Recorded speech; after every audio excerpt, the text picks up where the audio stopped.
Hola, bienvenidos.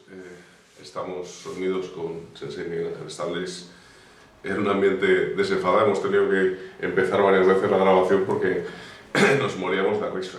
Debe estar esto lleno de espíritus de Kodomo, que nos trae mucha alegría.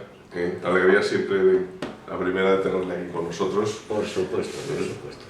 La alegría es para mí también. Entonces, bueno, pues es una ocasión especial para que, a pesar de mi catarro y de estas risas, consigamos transmitiros alguna cosa. Sensei Miguel va a hablarnos de la cultura Shizen, porque él es un experto en las cuestiones de cultura japonesa, está estudiando muchísimo sobre la cultura Shizen y creo que es una muy buena ocasión para que compartas con los estudiantes de Bunto y con la gente interesada en la cultura Shizen todas las cosas que estás viendo y que estás escribiendo en tu libro, que estás terminando en estos días. Y podrías empezar hablando de un poco de la parte histórica y geográfica. ¿Dónde estaban situados los Shizen como cultura, como pueblo? En fin, ¿qué podrías decirnos de todo esto? Sí, el pueblo Shizen es una etnia autóctona de la isla de Hokkaido, que es la más septentrional de las grandes islas japonesas.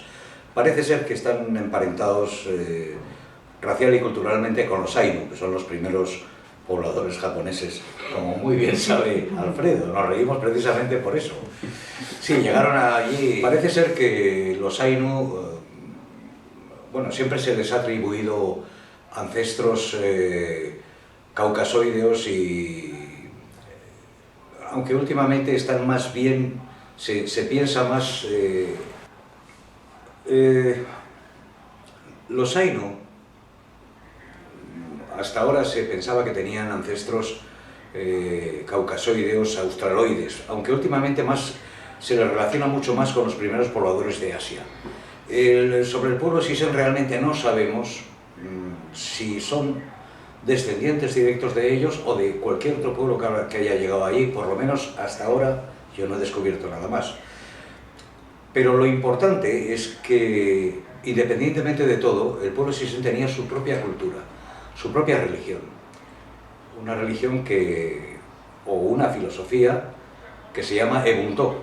En japonés es Ochikara, que significa la gran fuerza. Entonces es una cultura riquísima, es un verdadero legado que es un tesoro. Pero realmente ha sido muy difícil para todos nosotros estudiar y rebuscar entre los datos que hay, porque hay muy pocos datos, muy poca información en términos históricos, en términos arqueológicos, diría yo, ¿no? Sin embargo, sí tenemos un gran legado a nivel cultural, ¿no? Entonces, a nivel cultural sí tenemos información de fechas en las cuales hay un surgimiento, se hace notar esta cultura, la cultura Shizen, de una forma conocida, ¿no? Sí, efectivamente. Sí, vamos a ver, sabemos que la cultura Shizen alcanzó su máximo esplendor entre los siglos XIII y XIV. Sin embargo, había permanecido oculta desde el siglo XII. Sin embargo, una cosa importante es que la cultura Shizen siguió ejerciendo un papel muy importante, siguió influenciando a la cultura japonesa, como lo había hecho anteriormente, a través de los Miryoku, los sabios Shizen, que eran constantemente consultados por las más altas instancias del Estado, incluyendo el shogun, digamos, el comandante militar del ejército imperial. Eso es muy interesante.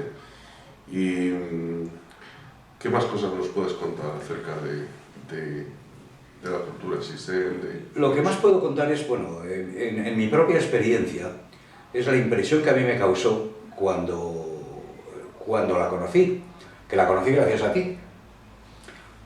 Recuerdo que yo estaba terminando uno de los capítulos de mi libro sobre los antiguos pueblos japoneses, ¿no?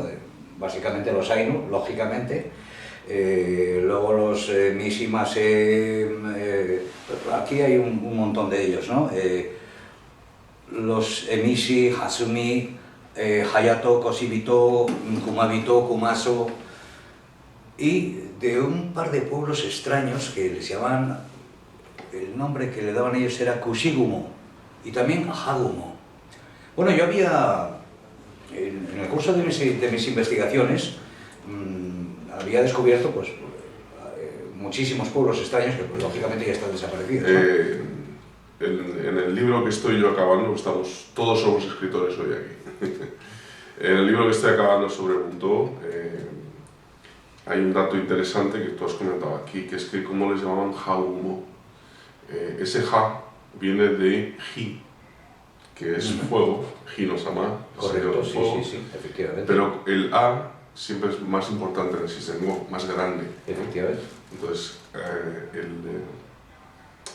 el Hagumo, aquí estamos hablando de el sol.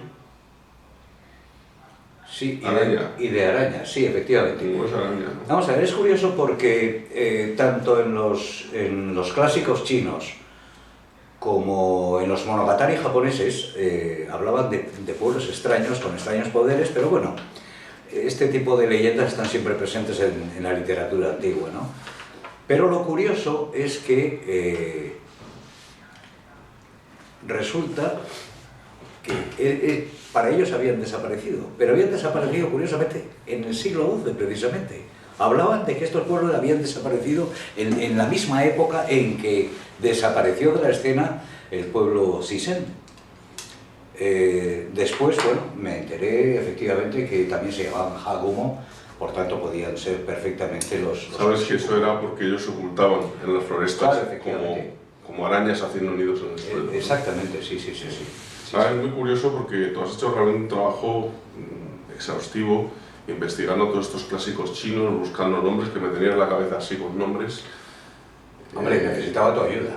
Sí, bueno, afortunadamente encontraste así sí que te puedo aclarar muchísimas cosas, porque yo Eso es cierto. estaba perdido en ese tema, ¿no? Sí. Pero bueno, ¿qué más nos puedes contar de la cultura Sisen que te ha llamado la atención especialmente? Bueno, a mí lo que realmente me llamó la atención es, primero, su universalidad. Es decir, se trata de una cultura tan sumamente amplia, tan profunda, que digo universalidad porque es capaz esta cultura de... ¿Cómo lo explicaría? O sea, es tan... actualmente es tan vigente como hace 8 siglos, o como hace 10 siglos, o como hace... No sabemos el tiempo que tiene esta cultura, por supuesto, la antigüedad de esta cultura. Y es precisamente por su conocimiento del mundo espiritual. Y supongo que esto es producto de un trabajo arduo de investigación, que es, como escribí, que el producto inteligente y constante de una exploración empírica de las fuerzas y de las leyes que rigen y forman el universo. Pero lo más importante de todo esto es que llegaron a afinar tanto, a profundizar tanto, que incluso descubrieron las formas de interactuar con estas fuerzas. Y otra cosa muy importante es el hecho de que es una filosofía completamente abierta, que no se para precisamente por su profundidad, no se para en dogmas, ni se para en conceptos inamovibles. Todo se puede constatar y todo se debe de constatar. Por eso digo que es universal y es completamente vigente. En este pequeño resumen que hemos preparado para nuestra conversación, había algunos puntos interesantes, ¿no? Por ejemplo, ¿qué tipo de disciplinas abarca la filosofía Sisen? Es enorme, es muy amplio. Aparte del estudio justamente de las fuerzas universales, ¿no? Y del mundo espiritual, el estudio de las fuerzas, los campos de fuerzas, cómo estos campos nos pueden de hecho nos afectan a nosotros, aparte de eso es riquísima en filosofía, en psicología, medicina oriental, alimentación, absolutamente todo. Es realmente increíble. Y lo más importante es eso, que es completamente actual y vigente. Y en estos tiempos en los que, bueno, la gente ya está empezando a mirar para el cielo, buscando las respuestas que ni la ciencia ni la religión les ha dado, pues creo que es un momento muy, muy importante y es muy bienvenida la filosofía Sisen. Precisamente por eso sigo estudiándola cada día con más ahínco. Qué bien, qué bueno. En tus libros, en tu próximo libro, hablas de algunos aspectos muy interesantes que la gente no conoce, como por ejemplo el origen de la palabra Japón. ¿Por qué no compartes parte de esto con...? Sí, con mucho gusto, claro, sí. Sí, la verdad es que muchas veces me han preguntado que de dónde procedía el término nuestro, Japón o Japone o Japán o Japán. Realmente el nombre de Japón oficial es Nippon Koku o Nihon Koku. Este nombre lo eligieron los japoneses en el siglo VII y se lo dieron a conocer a los chinos, no al revés como muchos historiadores incluso creen, ¿no? Por una serie de circunstancias. Bien, los ideogramas con los que se escribe Japón, Nippon Koku, leídos en chino, son Ji Pen Kuo o también Li Pen Kuo. Entonces, en el siglo XII, Marco Polo importó este nombre a Occidente y lo tituló Chipango o Chipango, que tuvo una gran repercusión literaria en la época, lógicamente, ¿no? Pero el nombre de Japán tampoco se ajusta, aunque se parece un poquito a Zipango o a Chipango. Realmente proviene del malayo. La forma oficial en que se conocía a Japón en todo Oriente en aquella época era la China. Todo el mundo llamaba Jipango, Jipenko, y en malayo se transformó en Jipang. Entonces los marinos portugueses lo trajeron aquí como Japán, que dio origen después a Japone, Japón, Japan, Japón. Sí, son cosas interesantes, hay bastantes cosas. Bueno, me entretengo con ellas, me gusta. Realmente tu libro estaba prácticamente listo, pero después de este encuentro casual, entre comillas, ¿verdad? Y tu encuentro con Shidoshi, estás dedicando todo un capítulo de tu libro a los Shizen y por lo tanto se ha retrasado. Claro. La aparición estaba para allá. Por supuesto. Sí, bien lo sabías tú también. Sí, he tenido que retrasarlo porque merece 1 o 2 capítulos. Qué bien. Obviamente, ¿no?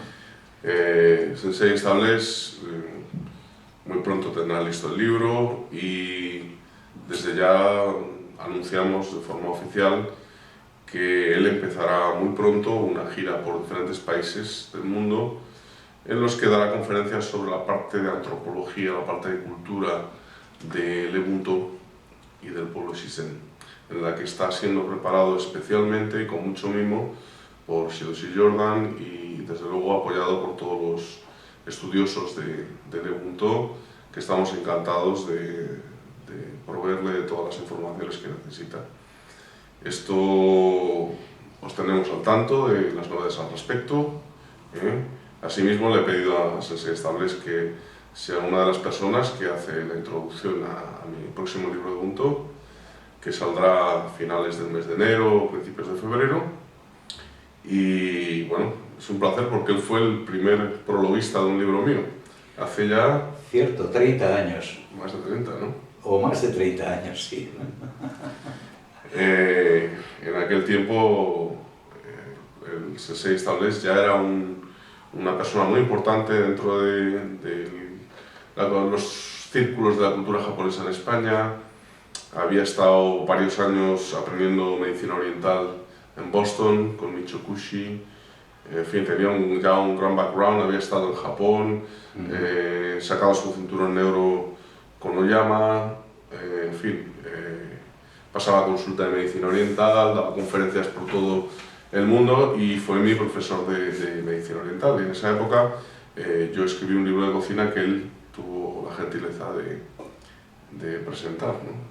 Que es bonito que ahora me vuelvas a hacer un prólogo años después. Sigue siendo un honor para mí, Alfredo. Muchas gracias. Pues esto ha sido todo por hoy y espero que hayáis disfrutado como yo del conocimiento de esta persona estupenda que es Sensei Miguel Ángel Estables.